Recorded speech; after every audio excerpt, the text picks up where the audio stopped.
Jurassic World Adventure is a strong case as the world's best dark ride. Located at the Universal Studios Beijing resort, this ride blew me away. It features some of the best animatronics anywhere, but that's not all. I will explain why this ride is so special in this review. Universal Studios Beijing opened in 2021. The park featured some clones from other Universal parks, but the park would also feature a few dark rides unique to this park. The most notable of the bunch would easily be Jurassic World Adventure. Universal previously had built a few different Jurassic Park rides.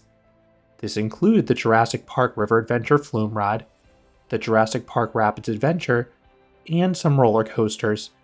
Jurassic World Adventure will be the first time the IP would receive a pure dark ride.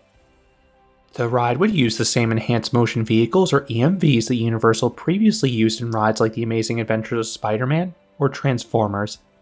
I believe these may be built by Oceaneering, but I could be wrong. These vehicles have two advantages. One, they can rotate to position guests in certain directions for story elements. Two, they offer some genuine thrills.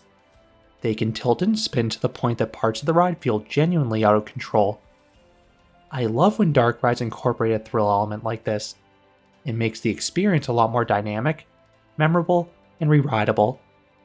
The motion is wilder than Spider-Man Transformers, but there's another big change with the sets as well. Whereas the prior rides were mostly screen-based, Jurassic World has many physical sets. They feature some of the largest and most detailed animatronics ever seen in a dark ride. It is absolutely stunning. Many of them are true wow moments, and they also help mightily with the immersion. As the name suggests, this ride is located in the Jurassic World area. The entrance is this large pyramid structure. This doubles as the first room in the queue. You have a massive queue wrapping around a statue of Jurassic Park founder John Hammond. On the perimeter, you have some infographics, but all eyes will be directed upwards. The ceiling has alternating glass windows and screens. These are huge. It is a very different and cool setup, and every few seconds, a different video will play. You will see all sorts of dinosaurs. Some are friendlier, being trained by Owen Grady. Others are far more terrorizing. The most shocking video has to be when this cute Go is released and being hunted by a T-Rex. The next room is dubbed the Creation Lab. This has some additional switchbacks. Henry Wu explains how the different dinosaurs are made. There are 5 different exhibits showing how dinosaurs are being assembled from DNA, all the way to hatching. This has a mix of screens and physical items. Next is a long straightaway towards the load platform. You pass a model of the EMV, which is known as the Atlas vehicle here. Then the final bit of the queue by the load platform passes some attraction signs for other attractions and exhibits at Jurassic World. They sort of remind me of those attraction posters that Disney has. Now, it's a good thing this queue is interesting because this ride usually has a lengthy wait. Per queuetimes.com, it often hovers around the 45 to 90 minute mark. The longest wait I personally saw during my visits was 45 minutes in the morning, but it was a light attendance day for the park because I visited on an extremely rainy day. Beijing received 3.5 inches of rain just one day. It was torrential downpours start to finish. As a result, many people left the park early. There were so few guests in the park during the last 2 hours that I was able to marathon this attraction non-stop, getting my own car each ride. It was a surreal experience to have at a Universal park. If you want to avoid the longest waits, what can you do? Well, as you saw with my visit, coming on a day with a yellow warning for rain is great for lines. But assuming you have better weather than me, the best way to experience this ride with a short wait is to head here immediately at park opening. This is one of the largest rides not part of early entry, so you will not find hotel guests already there as with some other rides. Alternatively, you can hop in line during the last hour. The waits historically drop significantly at this point. If you are visiting on a particularly busy day, this ride is part of the paid express skip the line service. It is extremely pricey, but you are routed directly to the load platform, often boarding in just 1 or 2 minutes tops. I believe this ride used to have a single rider line, but Universal Beijing has stopped offering these across the park. This would have saved time based on my experiences with them on Spider-Man and Transformers. Occasionally, a staff member would roam through the queue calling out for single riders, allowing you to skip the last 2 rooms of the queue, but it was inconsistent throughout the day. The ride has a nice throughput at least. There are countless vehicles on the track. The station is configured with a dual load and a dual unload platform. Each vehicle seats a max of 12 riders, as they are comprised of 3 rows of 4. At the end of the queue, you are assigned a row, but you can ask for a specific seat if you have a preference.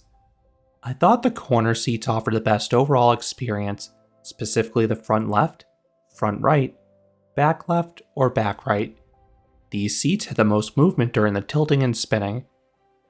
Having the very front was nice for the unobstructed view, but I had no trouble seeing everything in the back 2 rows as well. I believe the seats are slightly tiered. Then many of the visuals are high and go well beyond guest height.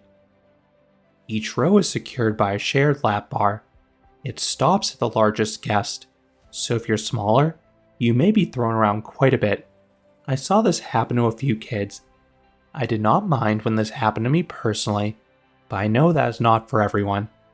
Honestly, I was surprised this ride did not go with seatbelts given some of the movements. That restraint is fine for Spider-Man and Transformers, but some of the movements here are way more abrupt and quick. Now I will run through the on-ride experience. At a high level, the screens in this ride are some of the best of any attraction. They are massive and clear. I personally prefer how they are not 3D like so many other Universal rides, and the transitions in between the screens are great. There are physical props in between to help progress the story. Then the animatronics, as I noted earlier, are nothing short of breathtaking. I thought the ones in Jurassic World Adventure were great, but these are far better. They are larger in scale, more detailed, and have way more motion to them. My jaw dropped to the floor at several points because of how astounding they were. The audio is great as well. The music fits with each scene, switching between whimsy, exploration, danger, and triumph as necessary. All the dialogue is in Chinese. I don't speak Chinese, but I had no trouble following what happened. The visuals alone are strong enough to convey everything that happens. Then the motion is intentionally bumpy to feel like an off-road vehicle. It rides closer to Indiana Jones' Adventure than The Amazing Adventure of Spider-Man. Then there are some wild spins. A few of them chucked my body forwards and exerted some G's. I was not expecting the motion to be that extreme, but I loved it. Now let's go scene by scene. The first scene is a large screen with the herbivores roaming freely on a hillside, but there is an incoming thunderstorm, complete with a large lightning strike, so all vehicles are being evacuated. You turn into a dark jungle. In front of you is the Indominus Rex exhibit. However, a bolt of lightning strikes it, causing the containment grid to fail. You then see a shredded gate, signaling the dinosaur escaped. Moments later, you encounter the Indominus Rex. This is the first of many colossal animatronics. It is downright menacing with its sharp claws and teeth. I especially like as it lunges towards you, snarling towards the end of the scene. You are then whisked through the jungle for 30 seconds. Visually, this is probably the weakest part of the ride as there are no screens nor animatronics. However, this sequence is still engaging. There is very little lighting, just flashes of plants and trees, which adds to the sense of exploration. Then the vehicles are bumpy and execute one of the most intense spins of the ride during this part. You then encounter an Ankylosaurus animatronic protecting her kids. This is another large animatronic right next to the vehicle, but the best part is how the spiky tail swings directly overhead. On the second pass, it is designed to look like it strikes the vehicle, so you are spun and flung backwards. When the spin stops, you see a crashed gyrosphere suggesting that something wrecked it. All of a sudden, you are pursued by the Indominus Rex. This is yet another large animatronic. This one is particularly impressive though, because it's on a moving platform that follows your vehicle, so it really feels like it'll catch you this time around. This personally was my favorite scene in the ride. I had never seen a large animatronic like this move to that degree due to that motion base. The asset containment unit arrives to try to protect you. Riders escape with an intense spin out with some nice laterals. This too is one of the best spins of the ride. Meanwhile, that army truck also spins out, presumably due to being attacked. The next scene shows a blue animatronic emerging from the truck. He is next to a screen with Owen Grady and the other velociraptors. They run off, and you meet them at screen 2, which is still in the jungle. They dash off once again, and you again follow them. Screen 3 has you meeting up with Claire. She releases the T-Rex, hopefully to defend everyone. We all run off before the T-Rex emerges. You then pass through a wrecked movie theater. Immediately afterwards, you are confronted by 2 large animatronics. You have the Indominus Rex on one side, and the T-Rex on the other. Seeing 2 massive animatronics like this is breathtaking. You see them growling at each other, and you pass right on between them. You then head towards the final scene. You have a screen in front of you where the Indominus Rex has pinned down the T-Rex, ready to kill it. Claire creates a distraction by throwing a flare at the Indominus Rex. Then the Velociraptor pack lunge at its face as well. This gave the T-Rex time to get up. It then runs towards the Indominus Rex, head butting it sideways. The second it goes off screen, a physical dinosaur head snaps downwards next to the vehicle. It is a brilliant timed effect, and I love how they chose to go back to a physical prop for the last effect. You then triumphantly return to the unload platform, ending the nearly 4-minute long experience. In terms of pacing, this is elite among dark rides.